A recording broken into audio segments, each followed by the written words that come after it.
다시 찾아오신 주님, 다시 세워주시는 십자가의 사랑이라고 하는 말씀으로 오늘 여러분들께 은혜 말씀을 증거하길 원합니다. 예수님의 십자가와 부활 사건 이후에 제자들의 마음이 참 많이 무거웠습니다. 십자가에서 못 박혀 죽으신 예수님을 바라보면서 끝까지 지켜드리지 못한 죄책감 때문에 제자들의 마음이 많이 힘들었습니다. 예수님이 죽음에서 영원한 생명으로 부활하신 사건은 온 세상 위에 분명한 기쁨의 소식이었습니다. 주님도 당신의 사랑하는 제자들에게 가셔서 친히 부활하신 당신의 몸을 보여주시면서 기뻐하길 원하셨죠. 믿지 못하고 의심하는 제자에게는 당신의 손에 난 못자국과 옆구리의 창자국을 보여주시면서 직접 내 손으로 만져보고서라도 나는 내가 믿기를 원한다라고 말씀하셨습니다. 그러면서 주님은 그가 의심하는 제자에서 주를 믿는 제자가 되게 해주셨습니다. 또 밤이 맞도록 물고기를 잡지 못해서 크게 상심하고 있던 제자들에게는 그물이 찢어질 만큼 많은 물고기를 잡게 해주시면서 주님의 십자가와 부활 사건 이후에 당신의 제자들이 또 앞으로 감당하며 살아가야 될 믿음의 삶이 두려움과 상심으로 살아가는 삶이 아니라 기쁨과 소망을 가지고 살아갈 수 있도록 그들에게 큰 용기를 북돋아 주셨습니다. 부활하신 주님은 갈릴리 호숫가에서 숯불을 피워놓고 그 위에 물고기와 떡을 구워놓고 당신의 사랑하는 제자들과 함께 조반을 나누고자 하셨습니다. 그런데 무덤에서 부활하신 예수님을 만나고서 기뻐해야 될 제자들의 표정이 전혀 밝지가 못한 겁니다. 그 중에서도 베드로의 표정이 많이 어두웠습니다. 다른 제자들보다 베드로의 표정이 얼굴이 더 어두울 수밖에 없었던 이유가 있었습니다. 그 이유는 예수님과 베드로 두 사람만 알고 있던 그날 밤에 관한 일 때문이었습니다.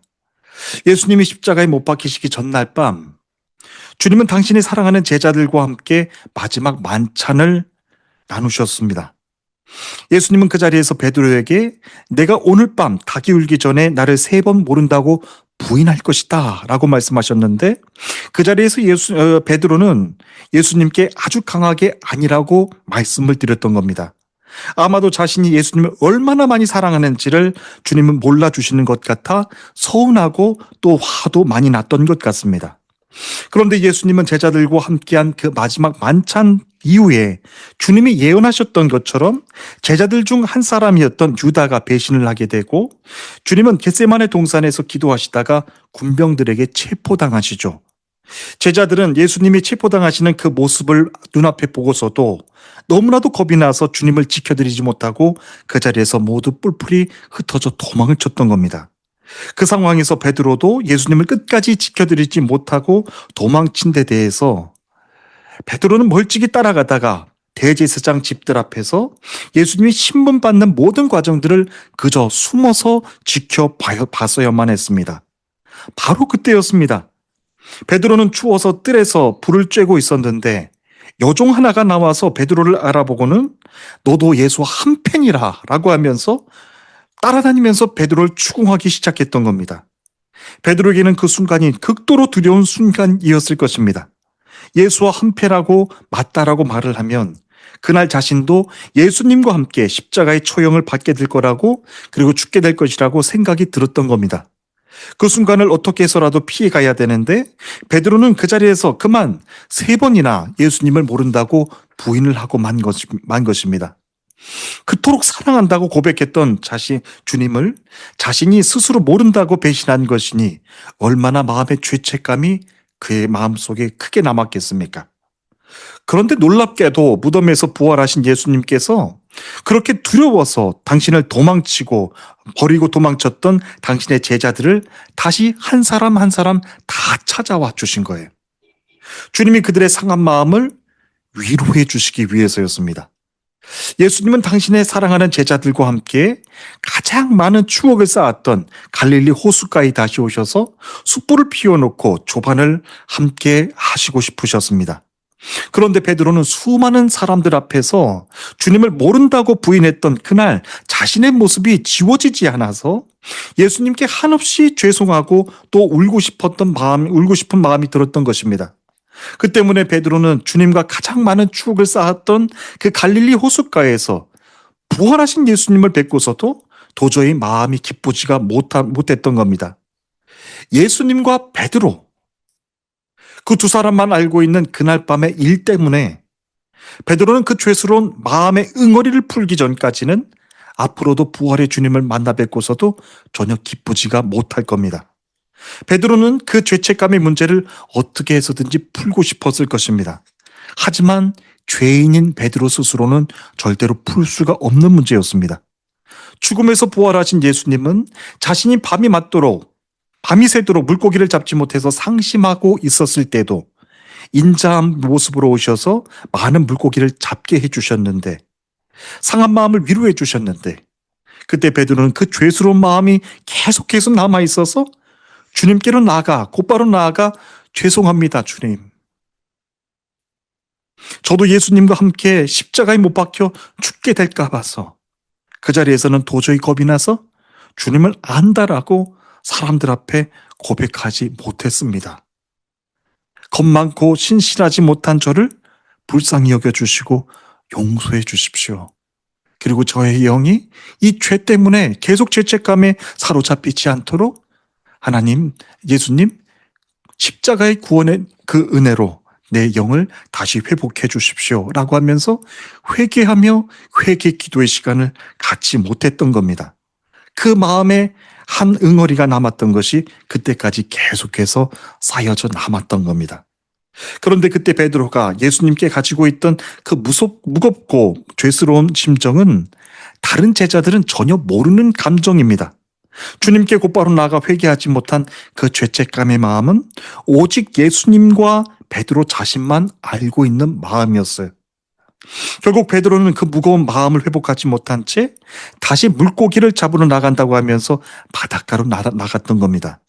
그런데 바로 그곳에서 베드로가 아주 깜짝 놀랄 일을 겪게 되는 것이죠. 다시 세상 길로 가겠다고 하면서 물고기를 잡으러 나간다고 했던 바로 그곳에서 무덤에서 부활하신 예수님이 직접 베드로를 다시 찾아와 주신 거예요. 예수님이 베드로를 다시 찾아와 주셨던 이유는 베드로를 꾸짖거나 그를 혼내기 위해서의 그런 목적이 아니셨습니다. 베드로를 다시 찾아오셨던 이유는 단 한 가지셨습니다. 베드로가 자기 이름으로는 하지 못했던 회개 기도를 이제는 온 세상을 위해서 십자가에 못 박혀 죽으신 예수 그리스도, 그분의 이름으로 기도하면서 베드로의 영을 죄로부터 회복해 주시기 위해서 주님이 직접 베드로를 찾아와 주신 거예요. 지금 베드로가 그것을 경험하고 있는 것입니다. 자기는 주님을 버리고 도망쳤는데 부활하신 주님은 이제 십자가의 권세를 가지고 자기에게 오셔서 자기가 놓쳐버렸던 그 회개의 자리 앞으로 다시 나아가 그 베드로의 영이 다시 회복될 수 있도록 새롭게 회복해 주시고 치유해 주시는 그 역사를 지금 경험하고 있는 것입니다. 오늘날 우리들의 신앙생활에도 베드로와 같은 심정을 겪게 되는 일들이 참 많습니다. 주님과의 영적인 관계가 어느 순간부터인가 흐트러지기 시작하고 어느 순간부터인가 죄인의 길로 들어서는데도 마음에 전혀 죄책감이 들지 않고 영적인 기쁨도 들지 않을 때가 있습니다. 절대로 자기 의지만 가지고서는 주님께로 다시 돌아갈 수 없는데 그 자리에서도 자기는 스스로 생각하는 거예요. 나는 주님을 믿었던 제자였고 언제라도 나는 다시 주님께로 돌아갈 수 있을 거다라고 하는 생각을 가지고 살아가는 것인데 절대로 자기 의지만 가지고서는 주님께로 갈 수 없는 것이 바로 죄인들의 모습입니다. 그래서 문제는 무엇입니까? 십자가의 주님이 죄인을 먼저 찾아와 주시는 겁니다. 바로 그때 십자가의 주님을 믿음으로 영접한 이들에게는 용서의 은혜를 주시고 그의 영을 새롭게 회복해 주시는데 주님께로 다시 온 그 모든 은혜를 거절하고 주님을 계속해서 회피하고 주변에서 빙빙 돌면서 주님을 만나지 못한 영혼들은 다 그 회복의 은혜를 경험하지 못하게 되는 거예요. 우리가 주님께 드리는 기도는 언제라도 드릴 수 있는 것입니다. 하지만 주님께로 나아가지 못하게 하는 그 영적인 문제 앞에서 그 앞을 가로막고 있을 때는, 그 문제가 앞을 가로막고 있을 때는 반드시 그때는 주님께 회개하는 영적인 때를 놓쳐서는 안 됩니다. 또 더불어서 예수 그리스도의 십자가의 권세로 기도하는 것 외에는 다른 능이 없다라고 하는 것을 우리는 알아야 됩니다. 다윗의 시편 51편의 고백을 여러분들이 잘 아실 것입니다. 다윗은 자신의 충성스러운 장군인 우리아의 아내 바세바를 간음하고 나서 하나님께 회개하기는커녕 완전 범죄를 만들기 위해서 우리아를 싸움이 가장 치열했던 전장터로 나가서 내보내서 죽게 만들죠. 자기가 간음한 여성의 남편을 전장터에 나가서 내몰아 죽게 내버려 두었으니 그때부터 다윗은 자신이 저지른 그 범죄를 그 누구도 모를 거라고 생각을 했을 것입니다. 다윗은 자신이 계획한 대로 사람을 속이는 데까지는 성공을 했습니다. 그런데 하늘에 계신 하나님께서 다윗이 범죄하는 모습을 그 생각부터 다 지켜보고 계셨던 겁니다. 그렇게 다윗은 나단 선지자를 통해서 하나님의 책망을 받기 전까지 긴 시간 동안 자신이 범죄한 사실을 하나님께도 회개하지도 않고 그냥 덮어두려고 했습니다. 그런데 하나님은 다윗이 그 범죄함으로 인해서 당신과의 영적인 관계, 구원의 기쁨까지 깨지는 것을 원치 않으셨습니다. 다윗은 자신이 범죄한 사실을 끝까지 덮어두려고 했지만 하나님은 나단 선지자를 통해서 다윗의 범죄한 사실과 하나님 앞에 또 회개하지 않은 것을 그대로 전하게 하시면서 다윗에게 그것을 깨달을 수 있도록 전하게 하셨습니다. 다윗은 자신이 범죄한 그 죄를 완전히 덮으려고 했고 또 하나님께 회개하는 영적인 타이밍까지 미루고 또 미루다가 결국 나단 선지자의 책망을 받고 나서야 그 자리에서 하나님 앞에 엎드려 회개하기 시작을 하는 겁니다. 하지만 하나님의 징계로 바세바에게서 태어난 첫 번째 아이는 세상을 떠나는 무서운 징계를 겪어야만 했던 것입니다. 그러니까 다윗이 어떤 심정을 가지고 시편 51편을 노래했겠습니까, 여러분?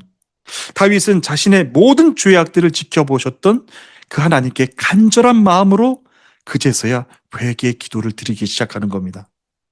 하나님이여, 주의 인자를 따라 내게 은혜를 베푸시며 주의 많은 국류를 따라 내 죄악을 치워주소서. 하나님이여, 내 속에 정한 마음을 창조하시고 내 안에 정직한 영을 새롭게 하소서. 주의 구원의 즐거움을 내게 회복시켜 주시고 자원하는 심령을 주사 나를 붙드소서라고 그렇게 고백을 하는 거예요. 말 그대로 자신의 장기가 다 뒤틀리는 듯한 고통을 가지고 하나님께 용서해 달라고 기도했던 회개 고백이었던 겁니다. 오늘 주시는 말씀에서 베드로의 심정도 꼭 그와 같은 겁니다. 사람들 앞에서는 예수가 누구인지 모른다고 3번씩이나 부인을 하고 말았습니다. 그리고 주의 길은 이제 다 내려놓겠다고 하면서 세상으로 나아가 물고기를 잡으면서 살겠나라고 했던 자신에 대해서도 그토록 겁이 많고 신실하지 못한 자신을 불쌍히 여겨달라고 하면서 주님께 곧바로 그 자리에서 회개 시간을 갖지 못했던 베드로였습니다. 그런데 베드로가 예수님께 회개해야 되는 그 영적인 타이밍을 놓치자 계속해서 주님 주변만 빙빙 돌면서 방황하면서 영적인 기쁨을 다 상실해버리면서 살아가는 거예요. 예수님은 그 베드로의 마음을 다 헤아리고 계셨습니다. 15절 말씀에서 보십시오. 예수님이 베드로에게 이렇게 물으십니다. 그들이 조반을 먹은 후에 예수께서 시몬 베드로에게 이르시되 요한의 아들 시몬아, 내가 이 사람들보다 나를 더 사랑하느냐라고 물으셨어요. 예수님은 베드로에게 3번이나 똑같은 질문으로 물어보십니다.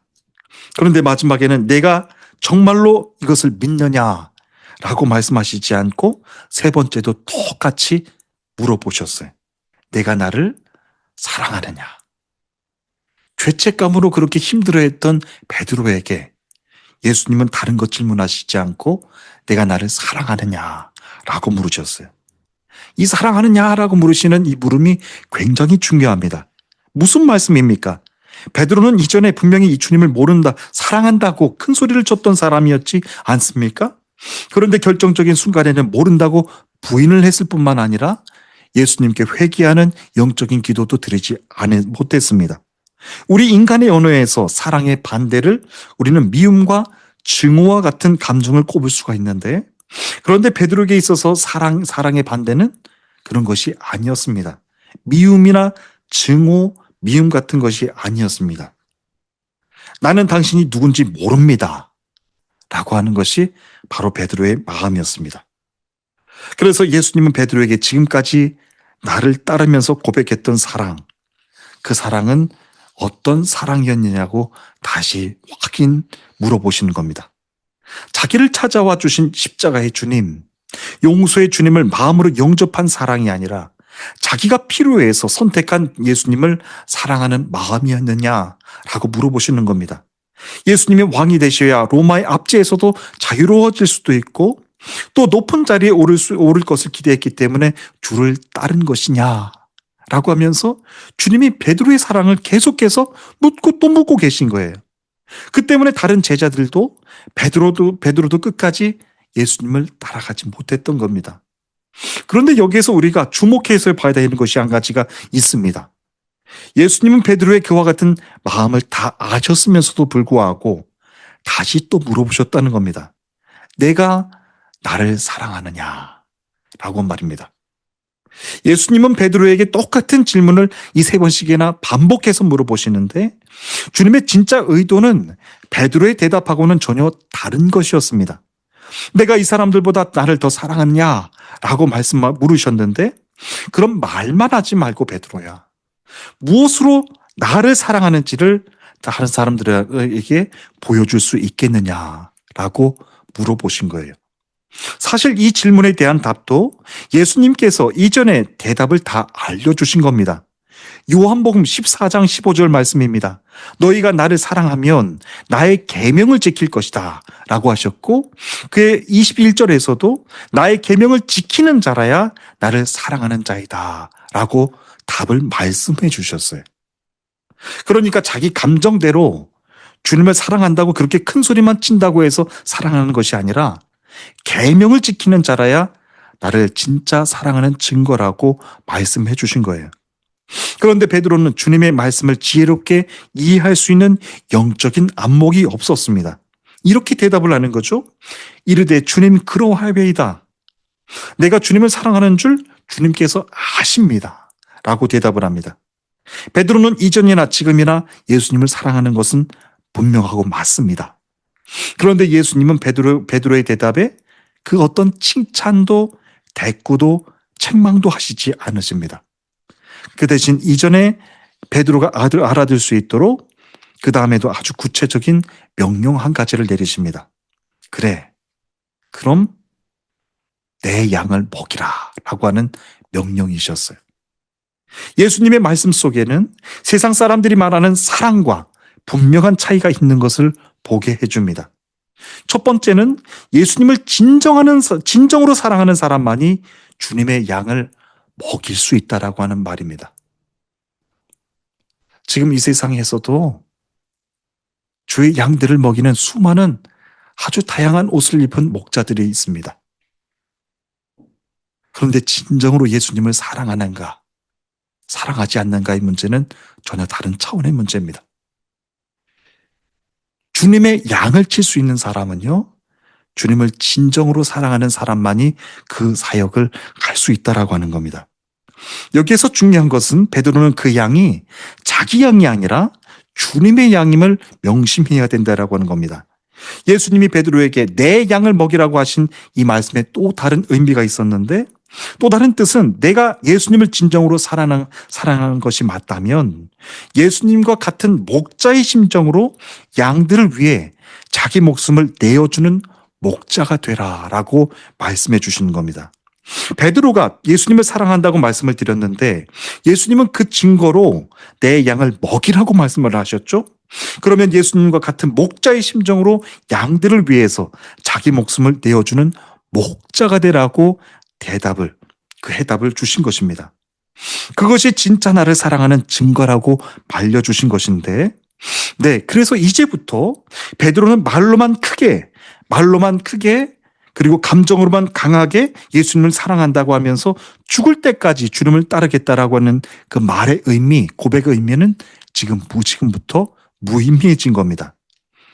정말로 놀랍게도 예수님이 하신 이 말씀에 순종을 베드로가 하게 되는데요. 그로부터 30년이 지나서 베드로는 자신의 서신서에서 이렇게 기록을 하는 겁니다.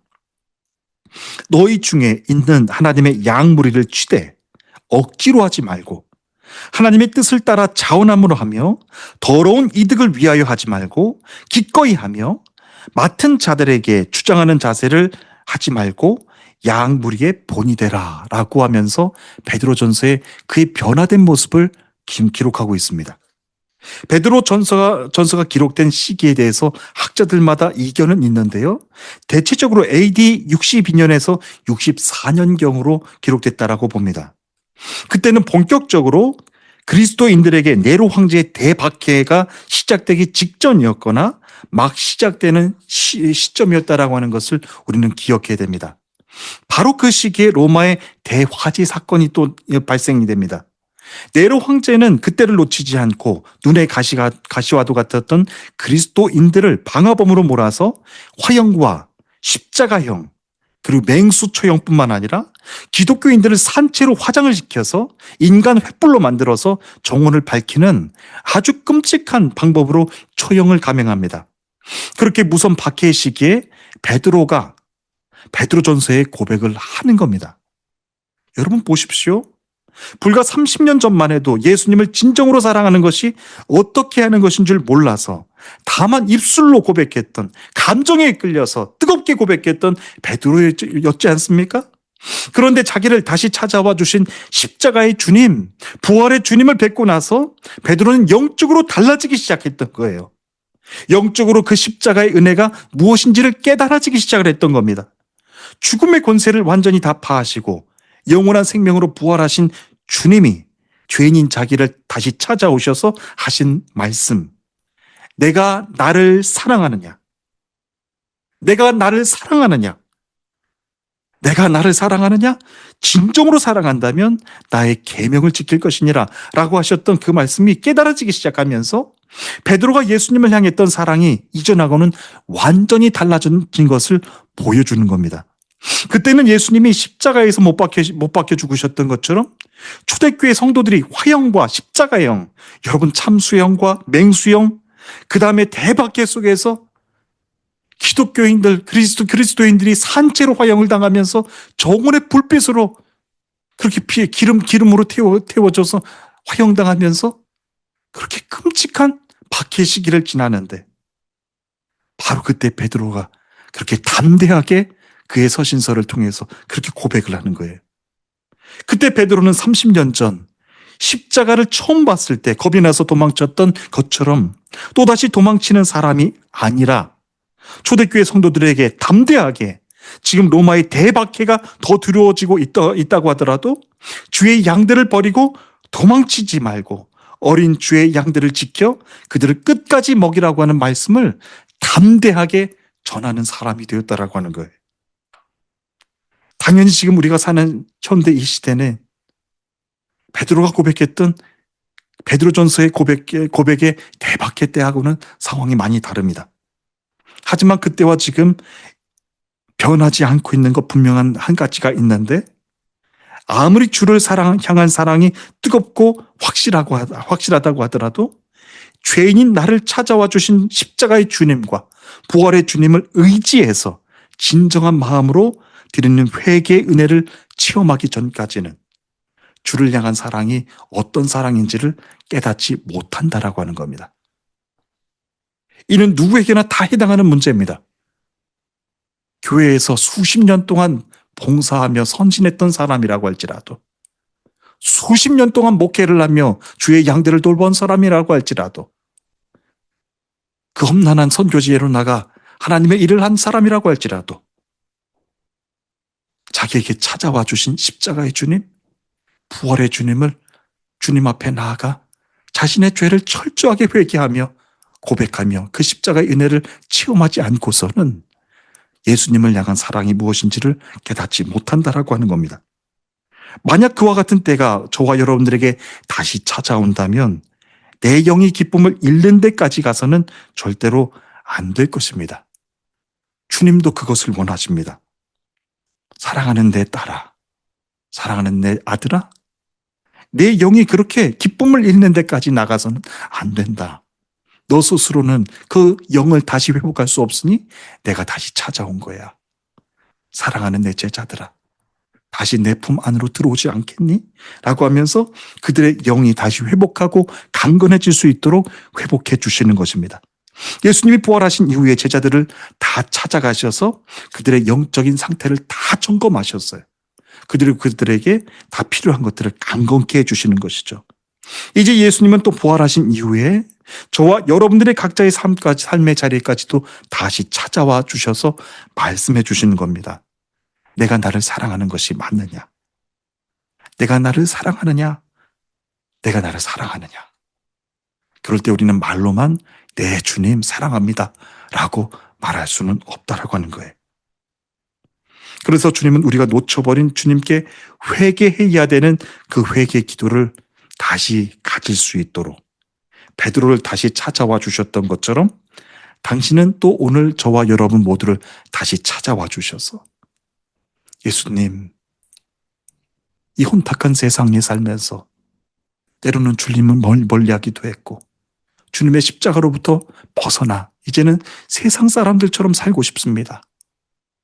이 땅에 있는 교회들을 보면서 성도들을 보면서 그렇게 한탄만 해왔던 내 영이 어느 순간부터가 영적인 기쁨을 다 잃은 채 살아오고 있었습니다. 하나님, 주님, 이제 그 십자가의 은혜로 나를 다시 치워주셔서 이제 그 구원의 기쁨을 가지고 세상을 살아갈 수 있도록 하나님 내 영혼을 지켜주옵소서라고 기도하면서 그 자리로 나가야 된다라고 하는 거예요. 사랑하는 주님의 성도 여러분, 우리는 비록 절기적으로지만 이제는 부활 이후의 삶을 이제 시작합니다. 저는 오늘 2주간 동안에도 다시 시작하는 2주간의 삶을 살면서도 주님께 회개하는 영적인 타이밍, 영적인 시간, 우리 영이 더 이상 공고해지지 않도록, 더 이상 기쁨을 상실하지 않도록 나를 찾아오셔서 다시 충전해 주셨던, 영적인 기쁨을 채워주셨던 그 십자가의 주님, 부활의 주님을 오늘도 만나서 주님, 그렇게 구원의 감격을 가지고 세상을 살아가고 싶습니다. 주님을 사랑한 것이 맞다면 주님의 계명이 순종하라고 하셨죠. 이 악하고 험난한 세상 속에서 살아가면서도 주님, 이제는 세상을 두려워하지 않고 주의 어린 양들을 돌보겠습니다. 주의 성도들을 돌보며 주님, 주의 일을 감당할 수 있도록 다시 소생할 수 있는 힘을 얻게 하여 주옵소서 라고 하면서 나아가기를 원한다라고 기도해야 된다라고 하는 것입니다. 다시 찾아오신 주님, 그 부활의 주님 앞으로 이제 다 같이 나가십시다. 부활의 주님은 이제 말씀 속에서 여러분들을 다 찾아와 주시는 거예요. 사랑하는 내 제자들아, 세상 속에서 많이 상심했지. 내가 세상 속에서 경험하지 못한 그 모든 그 슬픔과 아픔 일들 때문에 많은 아픔이 있었구나. 그리고 십자가 이후에 두려움도 있었구나. 라고 하면서 주님은 오늘 여러분들을 다시 회복해 주시는 것입니다. 이제 앞으로의 살아가는 삶 속에서 영원히 주님만을 찬송하며 이제는 세상의 어떤 그 박해와 그 고통과 그 어려움과 고난과 연단 속에서도 두려워하지 않게 해주시고 담대하여서 십자가의 권세로 살아가시는 저와 여러분 되시기를 주님의 이름으로 축복합니다. 무엇보다도 기억하십시오. 기뻐하십시오.